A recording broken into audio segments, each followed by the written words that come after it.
Here, in a splendid pavilion, we find Marco and Giuseppe magnificently attired and seated on two royal thrones. They bear the badges of their kingly office, the crown and scepter. These they are engaged in cleaning.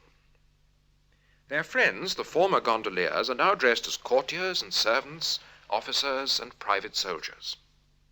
They mingle together without regard for rank and are enjoying various leisure pursuits, reading, playing cards, throwing dice, playing cup and ball, and so on.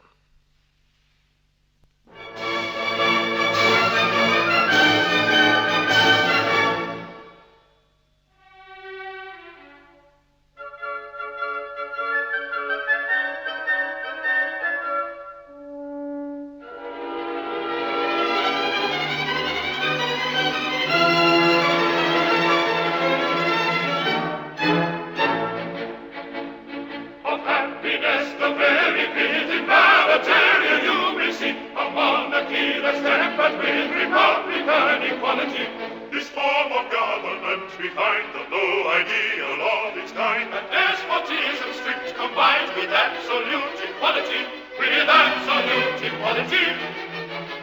Of happiness the very breathing Barataria you may see, a monarchy that's tempered with republican equality,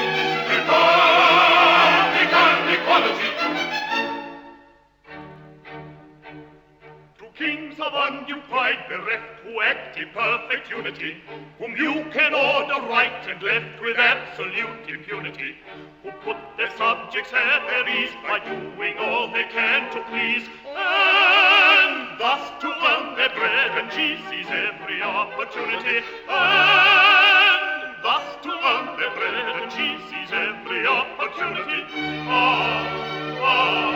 we act in perfect unity,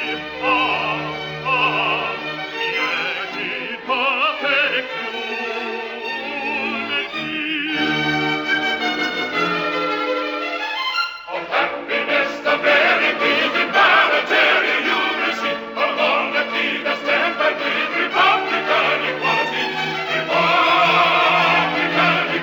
tempered with equality. Gentlemen, we are much obliged to you for your expressions of satisfaction and good feeling. I say, we are much obliged to you for your expressions of satisfaction and good feeling. We are delighted at any time to fall in with sentiments so charmingly expressed. That's all right. At the same time, there is just one little grievance that we would like to ventilate. What? Don't be alarmed. It's not serious. It's arranged that until it is decided which of us two is the actual king, we are to act as one person. Exactly. Now, although we act as one person, we are, in point of fact, two persons. I don't think we can go into that. It is a legal fiction, and legal fictions are solemn things. Situated as we are, we can't recognize two independent responsibilities. No, but you can recognize two independent appetites. It's all very well to say we act as one person, but when you supply us with only one ration between us, I should describe it as a legal fiction carried a little too far. It's rather a nice point. I don't like to express an opinion offhand. Suppose we reserve it for argument before the full court. Yes, but what are we to do in the meantime? We want our tea.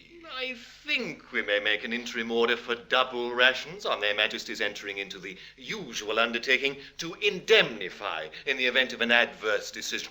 That, I think, will meet the case. Yes.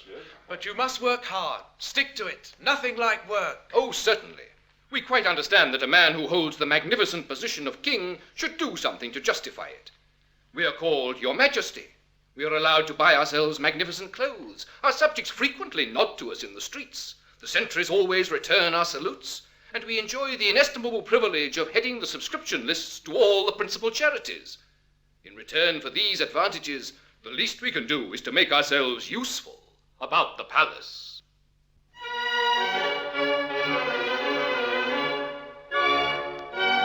Rising early in the morning, we proceed to light the fire. Then our Majesty adorning in its workaday attire, we embark without delay on the duties of the day. First we polish off some batches of political dispatches and foreign politicians circumvent. Then if business isn't heavy, we may hold a royal levy or ratify some acts of parliament.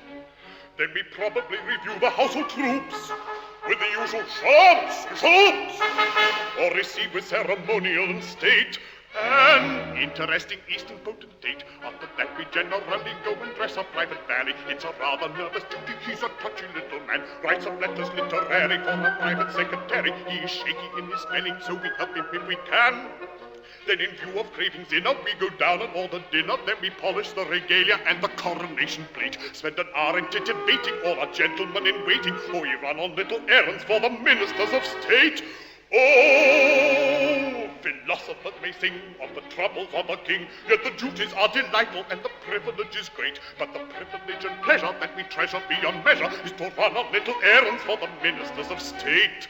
Oh, philosophers may sing of the troubles of a king, yet the duties are delightful and the privilege is great. But the privilege and pleasure that we treasure beyond measure is to run on little errands for the ministers of state. After luncheon, making merry on a bun and glass of sherry, if we've nothing in particular to do, we may make a proclamation or receive a deputation. Then we possibly create a beer or two.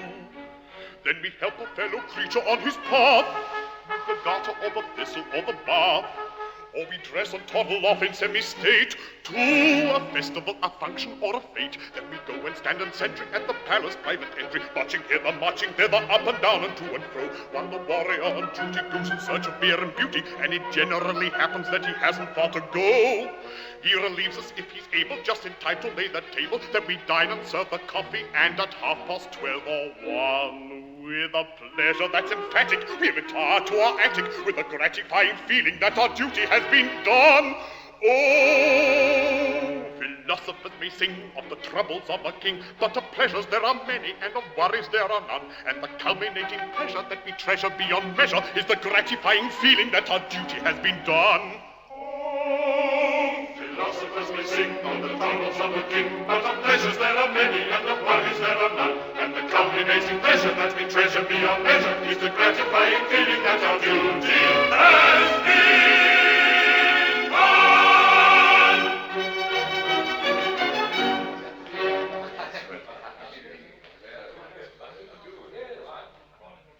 Yet it really is a very pleasant existence. They're all so singularly kind and considerate.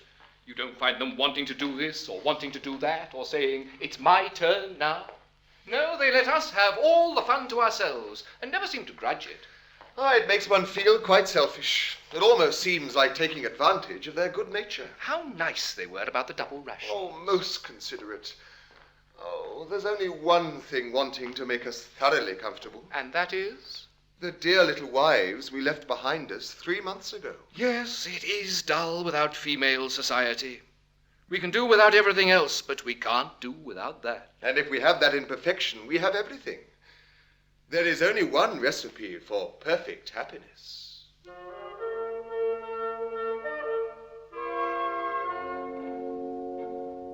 Take a pair of sparkling eyes, hidden ever and anon in a merciful eclipse. Do not heed their mild surprise, having passed the Rubicon. Take a pair of rosy lips. Take a figure trimly planned, such as admiration weds. Be particular in this. Take a tender little hand, fringed with dainty fingerets. Press it, in parenthesis.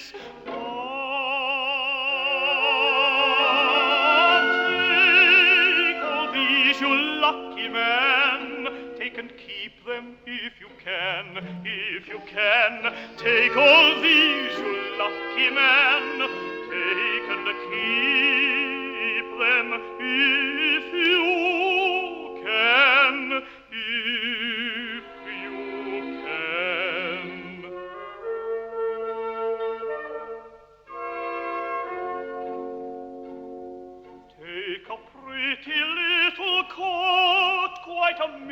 at your affair, hung about with trellised vine. Furnish it upon the spot with the treasures rich and rare I've endeavored to define. Live to love and love to live, you will ripen at your ease, growing on the sunny side. Fate has nothing more to give, you're a dainty man to please. If you're not satisfied,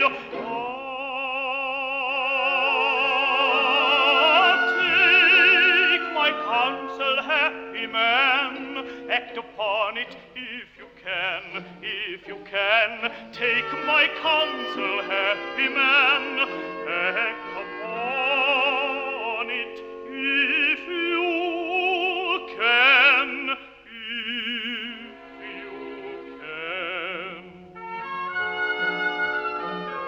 Take my counsel, happy man, act upon it if you can, act upon it if you can, happy man, if you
After you left, we felt very dull and mopey, and the days crawled by, and you never wrote. So at last I said to Janetta, I can't stand this any longer. Those two poor monarchs haven't got anyone to mend their stockings or sew on their buttons or patch their clothes. At least I hope they haven't. Let us all pack up a change and go and see how they're getting on. And she said done, and they all said done, and we asked old Jacopo to lend us his boat, and he said done, and we've crossed the sea, and thank goodness that's done, and, well, here we are, and I've done. And now, which of you is king? And which of us is queen? That we shan't know until nurse turns up. But never mind that. The question is, how shall we celebrate the commencement of our honeymoon? Gentlemen, will you allow us to offer you a magnificent banquet? Thanks very much. And ladies, what do you say to a dance? A banquet and a dance? Oh, it's too much happiness.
Good evening. Fancy ball? Not exactly. A little friendly dance, that's all. Sorry you're late. But I saw a groom dancing, and a footman. Yes, that's the Lord High Footman. And, dear me, a common little drummer boy. Oh, no, that's the Lord High Drummer Boy. But surely the servants' hall is the place for these gentry. Oh, dear, no.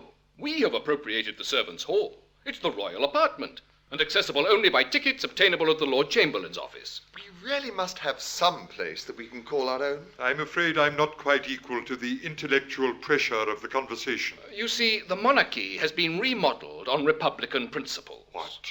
All departments rank equally, and everybody is at the head of his department. I see. I'm afraid you're annoyed. No, I won't say that. It's not quite what I expected. I'm awfully sorry. So am I.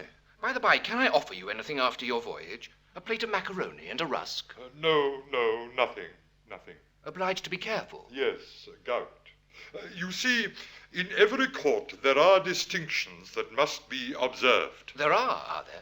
Why, of course. For instance, you wouldn't have a Lord High Chancellor play leapfrog with his own cook. Why not? Because a Lord High Chancellor is a personage of great dignity, who should never under any circumstances place himself in the position of being told to tuck in his tuppenny, except by noblemen of his own rank. A Lord High Archbishop, for instance, might tell a Lord High Chancellor to tuck in his tuppenny, but certainly not a cook, gentlemen, certainly not a cook. Not even a Lord High Cook? My good friend, that is a rank that is not recognized at the Lord Chamberlain's office.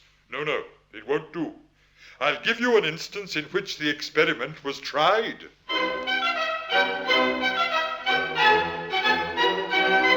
There lived a king, as I've been told, in the wonder-working days of old, when hearts were twice as good as gold, and 20 times as mellow. Good temper triumphed in his face, and in his heart he found a place for all the erring human race, and every wretched fellow. When he had Rhenish wine to drink, it made him very sad to think that some at junket or at jink must be content with toddy. With toddy must be content with toddy. He wished all men as rich as he, and he was rich as rich could be. So to the top of every tree promoted everybody. Now that's the kind of king for me. He wished all men as rich as he. So to the top of every tree promoted everybody. Lord Chancellors were chief as brats, and bishops in their shovel hats were plentiful as tabby cats, in point of fact too many. Ambassadors cropped up like hay, prime ministers and such as they grew like asparagus in May, and dukes were 3 a penny. On every side field marshals gleamed, small beer were lords lieutenant deemed, with admirals the ocean teemed all round his wide dominions. With admirals around his wide dominions. And party leaders you might meet in 2s and 3s in every street, maintaining with no little heat their various opinions. Now that's a sight you couldn't beat. 2 party leaders in each street, maintaining with no little heat their various opinions. That king, although no one denies his heart was of abnormal size, yet he'd have acted otherwise if he had been a cuter. The end is easily foretold when every blessed thing you hold is made of silver or of gold. You long for simple pewter when you have nothing else to wear but cloth of gold and satins rare. For cloth of gold you cease to care. Up goes the price of shoddy. Shoddy, up goes the price of shoddy. In short, whoever you may be, to this conclusion you'll agree. When everyone is somebody, then no one's anybody.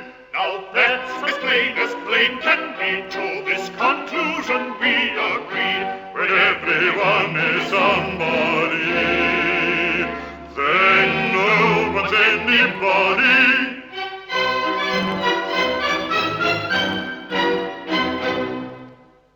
And now I have some important news to communicate. His Grace the Duke of Plaza Toro, Her Grace the Duchess, and their beautiful daughter Casilda. I say their beautiful daughter Casilda. We heard you. Have arrived at Barataria and may be here at any moment. The Duke and Duchess are nothing to us. But the daughter, the beautiful daughter. Oh, you're a lucky dog, one of you. I think you're a very incomprehensible old gentleman. Not a bit. I'll explain.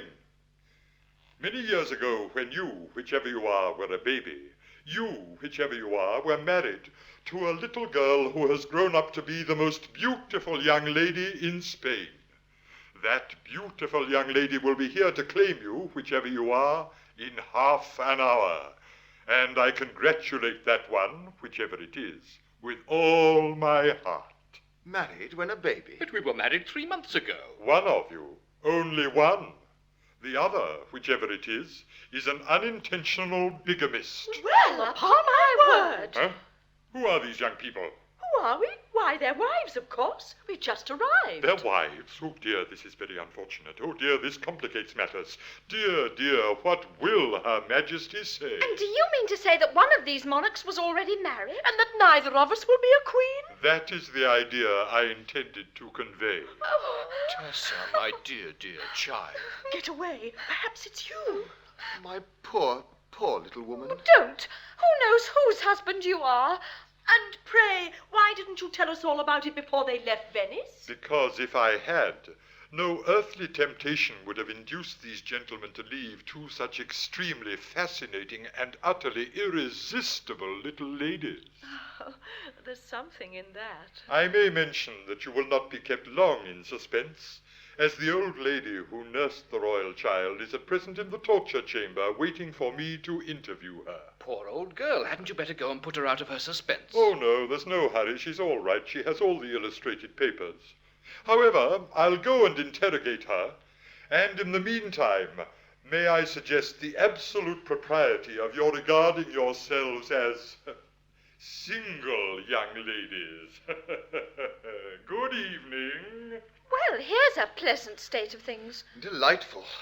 One of us is married to two young ladies, and nobody knows which. And the other is married to one young lady whom nobody can identify. And one of us is married to one of you, and the other is married to nobody. But which of you is married to which of us, and what's to become of the other? It's quite simple. Observe. 2 husbands have managed to acquire 3 wives. 3 wives, 2 husbands. That's 2/3 of a husband to each wife. Oh, Mount Vesuvius, here we are in arithmetic. My good sir, one can't marry a vulgar fraction. You've no right to call me a vulgar fraction. We are getting rather mixed. The situation is entangled. Let's try and comb it out. In a contemplative fashion and a tranquil frame of mind, free from every kind of passion, some solution let us find. Let us grasp the situation, solve the complicated plot. Quiet, calm deliberation disentangles every knot. I no doubt Giuseppe wedded, that's of course a slice of luck. He is rather dunderheaded, still distinctly he's a duck. I am victim to a few Marco married, that is clear. He's particularly stupid, still distinctly he's a dear. Oh, Janetta, I was mated, I can prove it in a trice. Though her charms are overrated, still I own she's rather nice. I do Tessa willy-nilly, all at once a victim fell. She is what is called a silly, still she answers pretty well. She's a silly, still she answers pretty well. Now when we were pretty babies, someone married us, that's clear. And if I can catch her, I'll pinch her and scratch her and send her away with a flea in her ear. That young lady married to receive her country pews. If I overtake her, I'll warrant her, let her shake in her aristocratic shoes. She's married to Giuseppe, and he will have to sort. If I have to do it, I'll warrant you rude. I'll teach her to marry the man of my heart. If she married Nessa Marshall, you're a spinster. No matter if I can get at her, I doubt if her mother will know her again. If I have to do it, I'll warrant you I was made of wicked Billy, all the twice of victim twice of me. Just go and searching for the searching for the searching for the searching for the virgin light. Quiet, calm deliberation disentangles every knot.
Attention touches heart of Duke And heart of Duchess, who resigned their pet.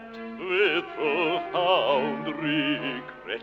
She of beauty was a model, When a tiny tittle cuddle, and at 21 she's excelled by none. At 21 She's excelled by none. At 21 she's excelled by none. She comes to claim the royal hand. Proclaim their graces on the double basis of the king who rules this goodly land. He prays and does his hang. Meagre enough to inform His Majesty that His Grace the Duke of Plaza Toro Limited has arrived and begs demands an audience. The Duke of Plaza Toro Limited. The Duke of Plaza Toro Limited. The Duke of Plaza Toro Limited. And now, my child, prepare to receive the husband to whom you were united under such interesting and romantic circumstances. But which is it? There are two of them. It is true that at present His Majesty is a double gentleman, but as soon as the circumstances of his marriage are ascertained, he will, ipso facto, boil down to a single gentleman, thus presenting a unique example of an individual who becomes a single man and a married man by the same operation. I have known instances in which the characteristics of both conditions existed concurrently in the same individual. Ah, he couldn't have been a Plaza Toro. Oh, couldn't he, though? Well, whatever happens, I shall of course be a dutiful wife, but I can never love my husband. I don't know. It's extraordinary what unprepossessing people one can love if one gives one's mind to it. I loved your father. My love, that remark was a little hard, I think. Rather cruel, perhaps. Somewhat uncalled for, I venture to believe. It was very difficult, my dear, but I said to myself, that man is a duke, and I will love him. Several of my relations bet me I couldn't, but I did. Desperately.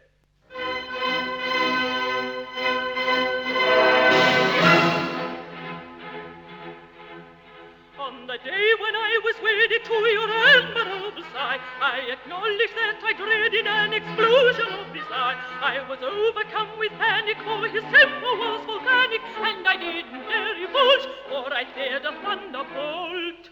I was always very wary, for his fury was ecstatic, his refined vocabulary most unpleasantly emphatic.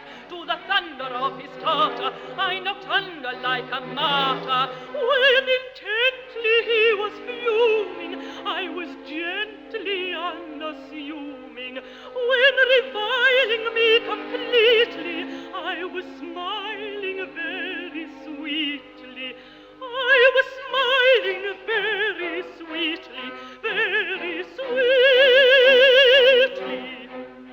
giving him the very best and getting back the very worst. That is how I tried to tame your great progenitor at first, giving him the very best and getting back the very worst. That is how I tried to tame your great progenitor.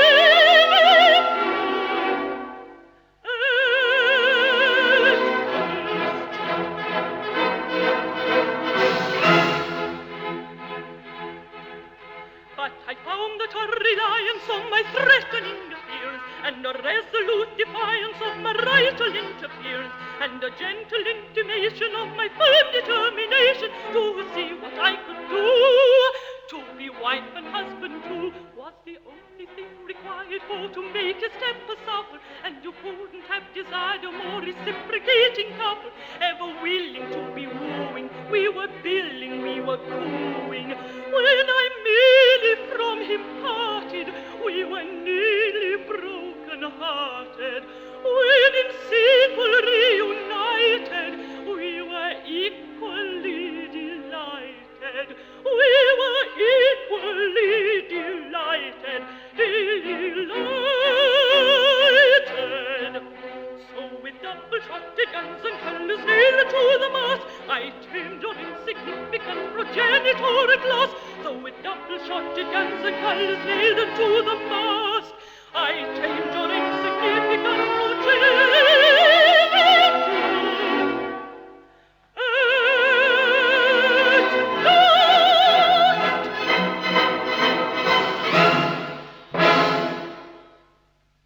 My only hope is that when my husband sees what a shady family he has married into, he will repudiate the contract altogether. Shady?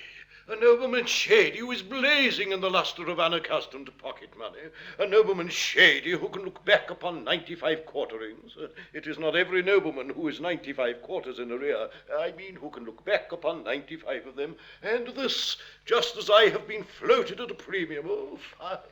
Your Majesty is surely unaware that directly Your Majesty's father came before the public, he was applied for over and over again. My dear, Her Majesty's father was in the habit of being applied for over and over again, and very urgently applied for too, long before he was registered under the Limited Liability Act. To help unhappy commoners and add to their enjoyment, affords a man of noble rank congenial employment. Of our attempts we offer you examples illustrative. The work is light, and I may add, it's most remunerative.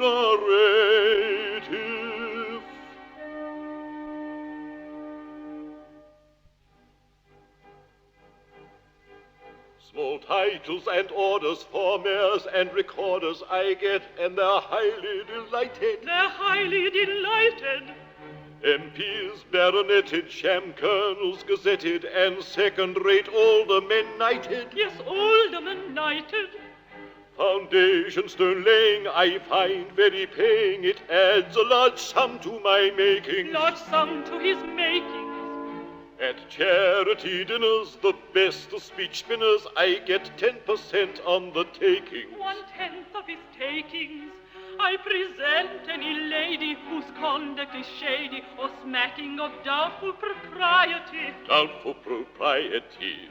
When virtue would quash her, I take and whitewash her and launch her in first-rate society. First-rate society. I recommend acres of clumsy dressmakers, their fit and their finishing touches. Their finishing touches.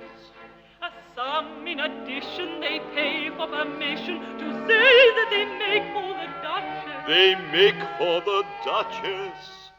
Those pressing prevailers, the ready-made tailors, quote me as their great double barrel. Their great double barrel. I allow them to do so, though Robinson Crusoe would jib at their wearing apparel. Such wearing apparel? I sit by selection upon the direction of several companies' bubble. All companies bubble. As soon as they're floated, I'm freely banknoted. I'm pretty well paid for my trouble. He's paid for his trouble. At middle-class party, I play at écarté, and I'm by no means a beginner. She's not a beginner.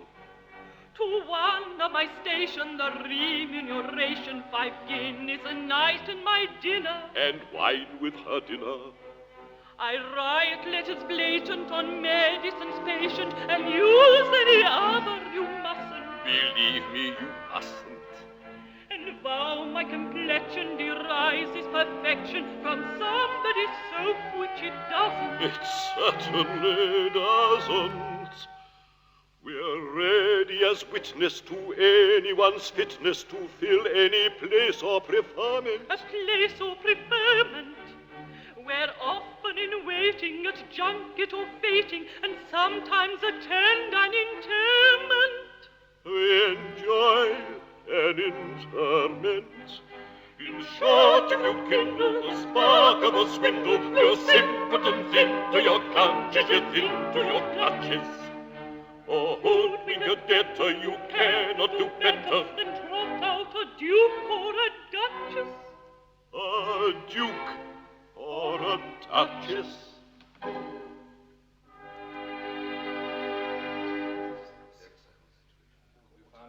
Ah, their majesties. Your Majesty. The Duke of Plaza Toro, I believe. The same. Allow me to present... The young lady one of us married? Gentlemen, I am the most obedient servant of one of you. Oh, Louis. I am now about to address myself to the gentleman whom my daughter married. The other may allow his attention to wander if he likes, for what I'm about to say does not concern him. Sir, you will find in this young lady a combination of excellences which you would search for in vain in any young lady who had not the good fortune to be my daughter. There is some little doubt as to which of you is the gentleman I am addressing, and which is the gentleman who is allowing his attention to wander. But when that doubt is solved, I shall say, still addressing the attentive gentleman, take her, and may she make you happier than her mother has made me. Sir! If possible. And now there is a little matter to which I think I'm entitled to take exception. I come here in state with her Grace the Duchess and her Majesty my daughter, and what do I find? Do I find, for instance, a guard of honor to receive me? No. No. The town illuminated? No. No. Refreshment provided? No. No. A royal salute fired? No. No. Triumphal arches erected? No. No. The bell set ringing? No. Yes, one. The visitors, and I rang it myself. It is not enough, gentlemen, it is not enough. Upon my honor, I'm very sorry. But you see, I was brought up in a gondola, and my ideas of politeness are confined to taking off my cap to my passengers when they tip me. And that's all very well in its way, but it is not enough. I'll take off anything else in reason. But a royal salute to my daughter, it costs so little. Papa, I don't want to salute. My dear sir, as soon as we know which of us is entitled to take that liberty, she shall have as many salutes as she likes. As for guards of honor and triumphal arches, you don't know our people. They wouldn't stand it. They're very offhand with us, very offhand indeed. Oh, but you mustn't allow that. You must keep them in proper discipline. You must impress your court with your importance. You want deportment, carriage. We've got a carriage. Manner, dignity.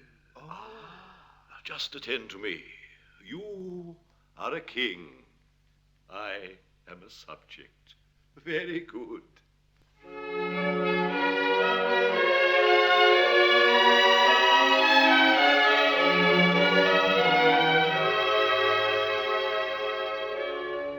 I am a courtier grave and serious, who is about to kiss your hand.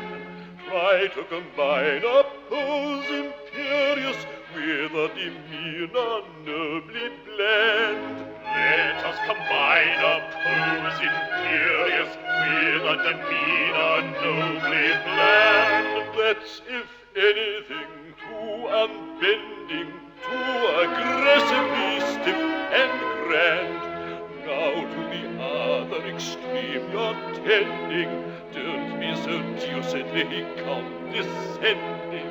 Now to the other extreme you're tending. Don't be so dreadfully condescending. Oh, hard to please some noblemen seem, at first, if anything, too unbending. Off we go to the other extreme, too compoundedly condescending. Now a gavotte perform sedately, offer your hand with conscious pride. Take an attitude not too stately, still sufficiently dignified. Now for an attitude not too stately, still sufficiently dignified. Oncely, twicely, bow impressively ere you glide. Capital both, you caught it nicely. That is the style of thing precisely. Capital both, you caught it nicely. That is the style of thing precisely. Sweet to honor nobleman's praise. Capital both, we caught it nicely. Supposing he's right in what he says, this is the style of thing precisely. Capital both, you caught it nicely. That is the style of thing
and left the young chickens together.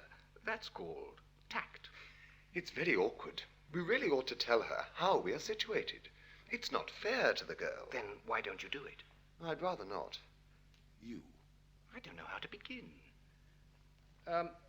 Madam, We, that is, several of us... Gentlemen, I am bound to listen to you. But it is right to tell you that not knowing I was married in infancy, I am over head and ears in love with somebody else. Our case exactly. We are over head and ears in love with somebody else. In point of fact, with our wives. Your wives? Then you are married? It's not our fault. We knew nothing about it. We are sisters in misfortune. My good girls, I don't blame you. Only before we go any further, we really must arrive at some satisfactory arrangement, or we shall get hopelessly complicated. Here's a case unprecedented, here are a king and queen of sword. Ever since marriage was first invented, never was known a case so hard. I may be said to have been bisected by a profound catastrophe. Through a calamity unexpected, I am divisible into three. I may be said to have been bisected. I am divisible into three. Through a calamity, I am divisible into three. Oh, marvelous all, how can you call marriage a state of unity when excellent husbands are dissected by so divisible into three? Oh, marvelous all, how can you call marriage a state of unity? Are you? Marvelous all, how can you call marriage a state of unity? Marvelous all, how can you call marriage a state of unity?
When others claimed thy dainty hand, I waited, waited, waited. As prudence, I understand, dictated, dictated. By virtue of our early vow, recorded, coded. Your pure and patient love is now rewarded, wooded.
In that complete performance of the Gondoliers by W.S. Gilbert and Arthur Sullivan, the Duke of Plaza Toro was played by Peter Pratt. Louis was sung by John Heddle Nash and spoken by David Enders. Don Alhambra del Bolero was sung by Richard Golding and spoken by Hamlin Benson. Marco Palmieri was sung by John Fryatt and spoken by Dinsdale Landon. Giuseppe Palmieri was sung by Donald Franke and spoken by Hugh Dixon. Antonio was sung by Neil Howlett. Francesco was sung by Leslie Fyson. Giorgio was spoken by Peter Craze and Annibale by Anthony Jackson. The Duchess of Plaza Toro was sung by Anne Cooper and spoken by Mary Wimbush. Casilda was sung by Ellen Dales and spoken by Judy Franklin. Janetta was sung by Patricia Reeks and spoken by Sian Davis. Tessa was played by Marion Grimaldi. Fiammetta was sung by Patricia Clark, Vittoria by Margaret Cable, Julia by Ursula Connors, and Inez by Shirley Minty. The Gondoliers, Contadine, Men-at-Arms, Heralds, and Pages were the John McCarthy Singers. You also heard the BBC Concert Orchestra, leader Arthur Levins. The performance was conducted by Stanford Robinson and produced by Michael Moores. The next opera in this series will be Utopia Limited, and you can hear that in a fortnight's time on Sunday the 26th of June at 12 noon in the music program.